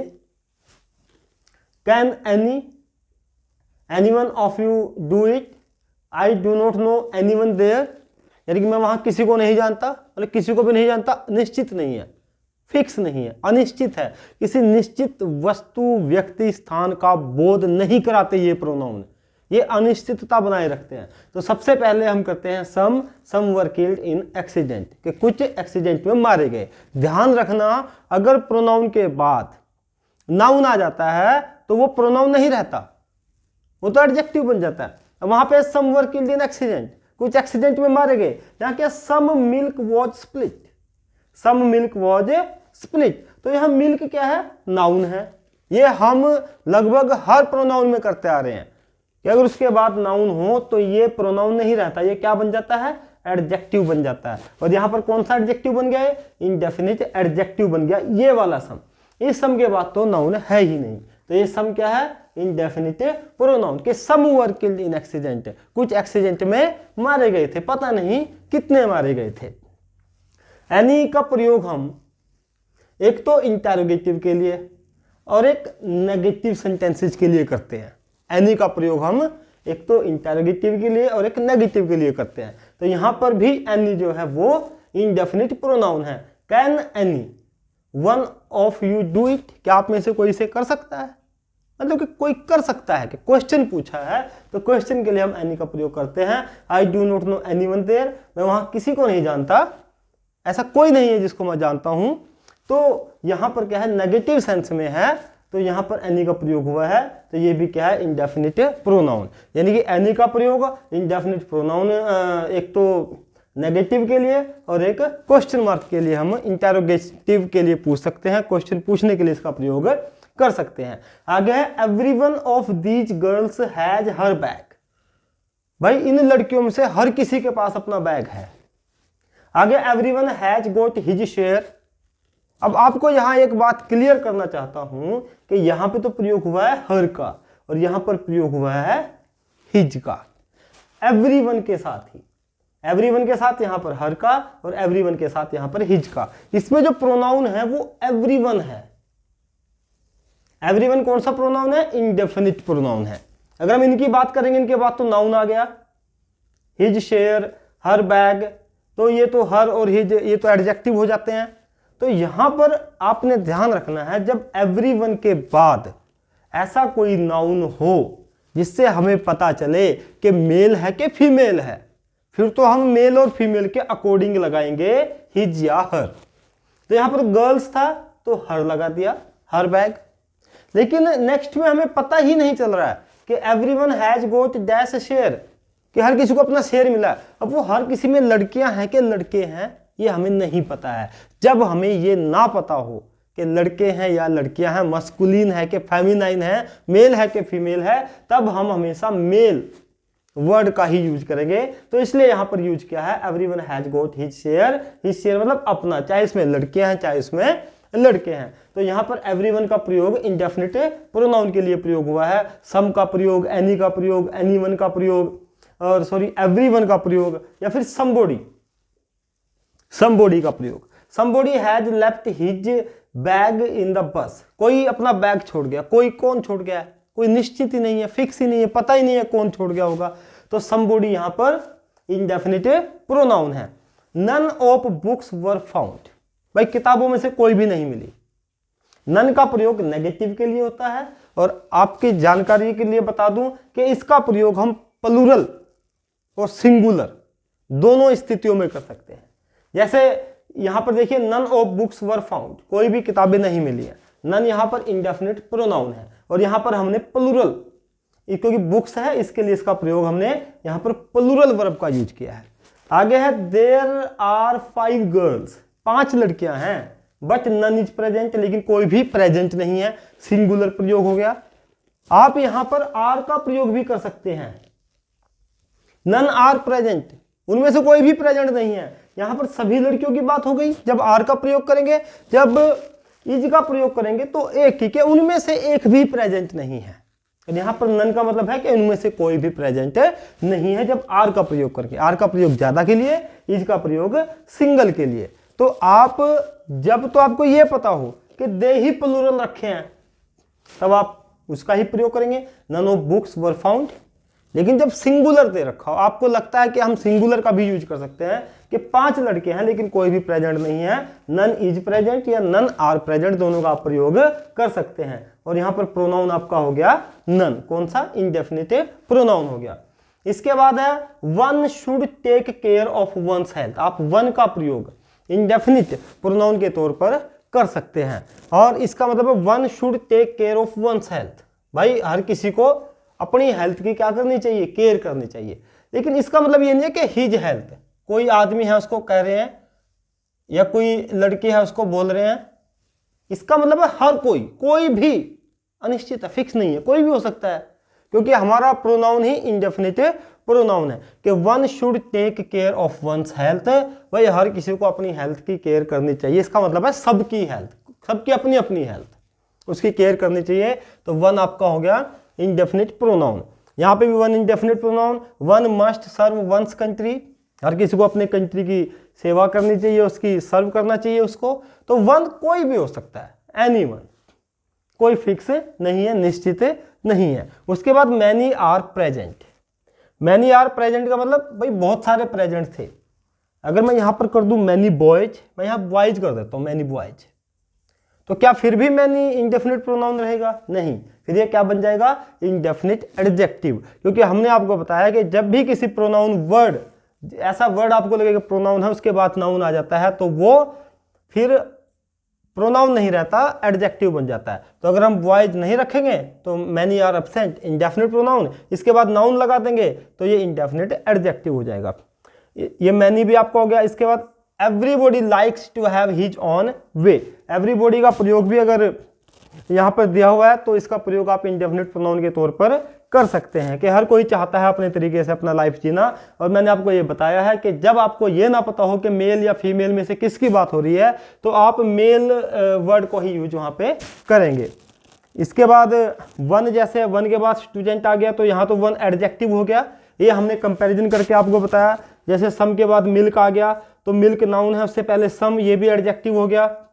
He has many friends, many का यूज हम क्या कर रहे हैं, एक तरफ तो हम कर रहे हैं किसके लिए, इंडेफिनिट प्रोनाउन के लिए, लेकिन यहाँ मैनी के बाद क्या आ गया, नाउन आ गया, तो मैनी भी यहाँ पर एडजेक्टिव हो गया। तो आपको ये ध्यान रखना है कि जब भी किसी ऐसे वर्ड के आगे नाउन आ जाए जिसको आप सोच रहे हो कि ये तो प्रोनाउन है, तो वो वहां पर प्रोनाउन नहीं रहता, वो वहां पर क्या बन जाता है, एडजेक्टिव बन जाता है। आइए इसके बाद हमने सबसे पहले किया था पर्सनल प्रोनाउन। तो पर्सनल प्रोनाउन के कुछ यूजेस हैं कि कहां पर आप सिंगुलर वर्ब का यूज करेंगे, कहां पर प्लूरल का, उसके भी हम एक दृष्टि में उसको भी देख लेते हैं। आइए करते हैं पर्सनल प्रोनाउन के कुछ यूजेस। आइए अब आपको कुछ ऐसे यूजेस बताते हैं जब आप पर्सनल प्रोनाउन का यूज करेंगे तो वहां पर आपने क्या ध्यान रखना है। हमने प्रोनाउन के सारे पार्ट्स कर लिए हैं, अब कुछ ध्यान रखने योग्य चीजें हैं। सबसे पहले जैसे ही रन्स फास्टर देन मी, आपके पास यहां पर अगर ब्लैंक आ जाता है तो आपने यहां पर हमेशा ऑब्जेक्टिव केस का ही प्रयोग करना है। ऑब्जेक्टिव केस कैसे, जैसे आई, माई, मी, यानी कि मी का ही प्रयोग करना है, ही, हिज, हिम का ही प्रयोग करना है, ठीक है। और सी, हर का ही प्रयोग करना है। जैसे यहां पर मी का प्रयोग है, हर का प्रयोग कर सकते हैं, हिम का प्रयोग कर सकते हैं, he runs faster than him, than her, than मी।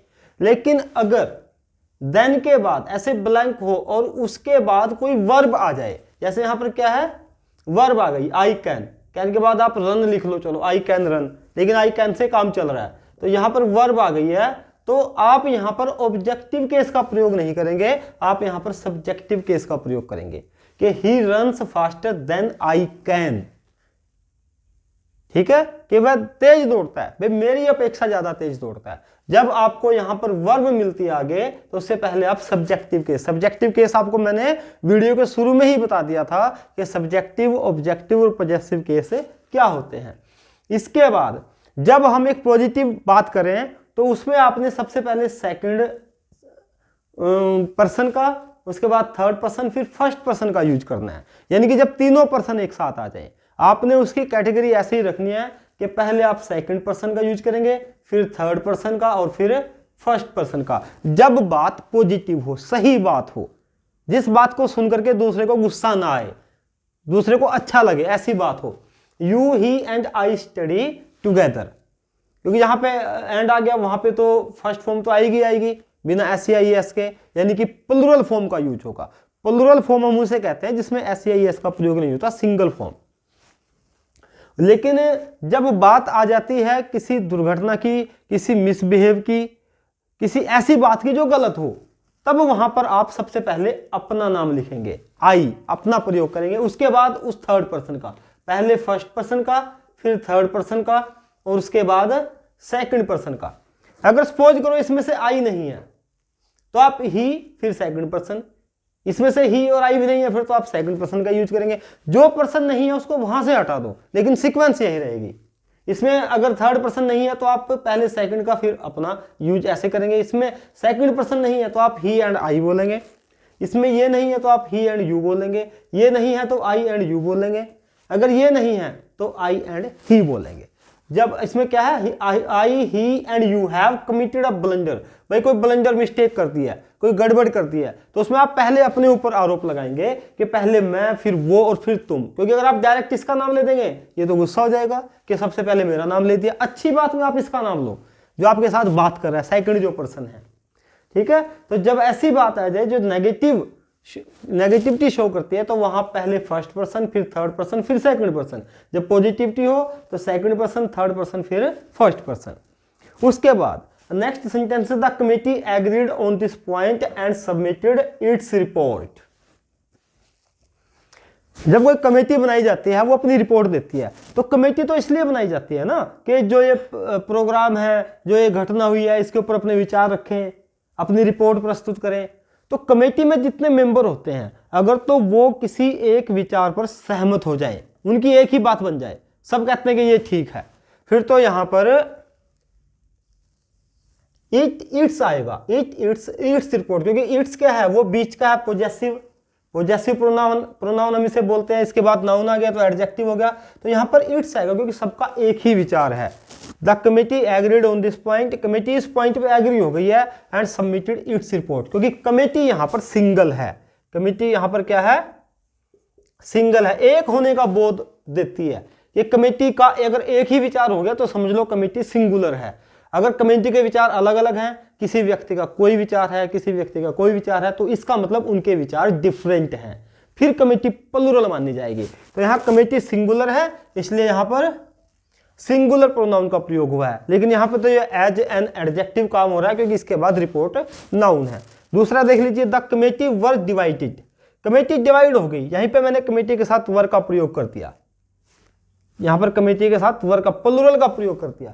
अगर कमेटी के विचार अलग हैं तो प्लूरल वर्ब का प्रयोग होगा। और यहां पर भी देखिए इन देयर ओपिनियंस, यहां पे मैंने देयर का प्रयोग किया है क्योंकि सबके अलग अलग विचार हैं।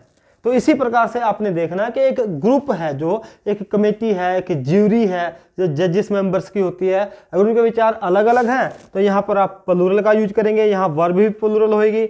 अगर सिंगल उनका विचार है तो आप यहाँ पे भी सिंगुलर वर्ब का और आगे भी सिंगल प्रोनाउन का प्रयोग करेंगे। इसके बाद है the financial adviser and treasurer has completed his work. आप कहेंगे तो दो हैं, एक खजांची है और एक जो फाइनेंशियल एडवाइजर है, दो व्यक्ति हैं। लेकिन आपने ध्यान रखना है कि जब भी आपको दो नाउन दिए जाएं और उनमें से एक के पहले आर्टिकल हो, दूसरे के पहले यहां पर आर्टिकल ना हो, तो इसका मतलब है कि जो फाइनेंशियल एडवाइजर है और जो ट्रेजर है वो एक ही व्यक्ति है। भाई इसका काम और इसका काम एक ही व्यक्ति कर रहा है,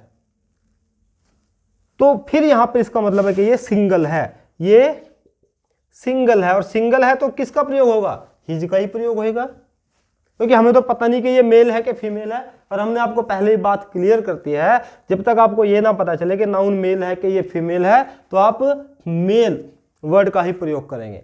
तो यहाँ पर है कि जो एडवाइजर है और ट्रेजर है उसने अपना काम कंप्लीट कर लिया है। अब दूसरा सेंटेंस देखिए, the teacher and the PN, यहाँ अलग अलग हो गए क्योंकि यहाँ पे भी द का यूज है, यहाँ पे भी दोनों से पहले आर्टिकल का प्रयोग है, तो ये दोनों अलग अलग हैं। और यहां पर क्या आएगा, यहां पे आएगा हैव, कि टीचर और जो पीएन है हैव कंप्लीटेड देयर वर्क, उन्होंने अपना काम कर लिया है, क्योंकि दोनों अलग अलग हैं, दोनों अलग अलग पर्सन है, पीएन अलग है और जो टीचर है वो अलग है। तो यहां पर भी प्लूरल वर्ब का प्रयोग हुआ है और यहां पर भी हमने देयर का प्रयोग किया है। यानी कि जब अलग अलग हैं प्लूरल वर्ब और यहां पे भी प्लूरल जो प्रोनाउन है उसका प्रयोग होगा, लेकिन वर्क आने की वजह से देयर यहां पर एडजेक्टिव का काम कर रहा है। उसके बाद अमर और मोहन, अमर या मोहन दोनों में से एक, must help his father. His father का मतलब या तो अमर करेगा या फिर मोहन करेगा, किसकी? अपने फादर की हेल्प करेगा। तो यहां पर अमर या मोहन में से एक की बात हो रही है, और जब एक की बात हो रही है तो सिंगल है, तो यहां पर क्या आएगा? हिज आएगा, यहां पे देयर नहीं आएगा। जैसे नेक्स्ट, आइदर मोहन और रोहन, भाई या तो मोहन या Rohan has forgot his pen, वो अपना पेन भूल गया, या तो रोहन का पेन है ये या मोहन का पेन है, दोनों में से कोई भी एक है वो अपना पेन भूल गया, दोनों में से एक की बात की गई है, दोनों, इसलिए यहां पर ये सिंगुलर है। उसके बाद आइदर राम और हिज स्टूडेंट्स। अब आपने ध्यान रखना है, आइदर का प्रयोग तभी होता है जब सिंगल की बात हो। सिंगल की बात या तो भाई ये या फिर ये, तो यहां पर तो प्लूरल है, तो आपने ध्यान रखना है चाहे आइदर का प्रयोग हो चाहे नाइदर का प्रयोग हो, अगर उसके बाद वाला वर्ड प्लूरल है तो प्लूरल प्रोनाउन का या प्लूरल वर्ब का प्रयोग होगा। और अगर इसके बाद यहां पर स्टूडेंट होता खाली, तो यहां पर हम किसका प्रयोग करते? हिज का प्रयोग करते। यहां पर खाली स्टूडेंट होता, हिज का प्रयोग, क्योंकि ये भी एक हो गया था, लेकिन यहां पर क्या है? स्टूडेंट्स है, ज्यादा है, तो इस वजह से यहां पे किसका प्रयोग हुआ है? देयर का प्रयोग हुआ है। आई होप कि आपको ये सारी चीजें समझ में आ गई होंगी। इधर दो एग्जाम्पल हो रहे हैं, he is as good as me, वही जैसे मैंने आपको बताया था कि यदि आगे ब्लैंक हो और ब्लैंक के बाद कोई वर्ब ना हो तो आप यहाँ ऑब्जेक्टिव केस यूज करेंगे, जैसे इसमें किया था मी हर हिम का, यहाँ पे भी मी। और अगर ब्लैंक हो एज के बाद और यहाँ पर वर्ब आ जाए तो आप सब्जेक्टिव केस यूज करेंगे। आई होप आपको प्रोनाउन का टॉपिक समझ में आ गया होगा।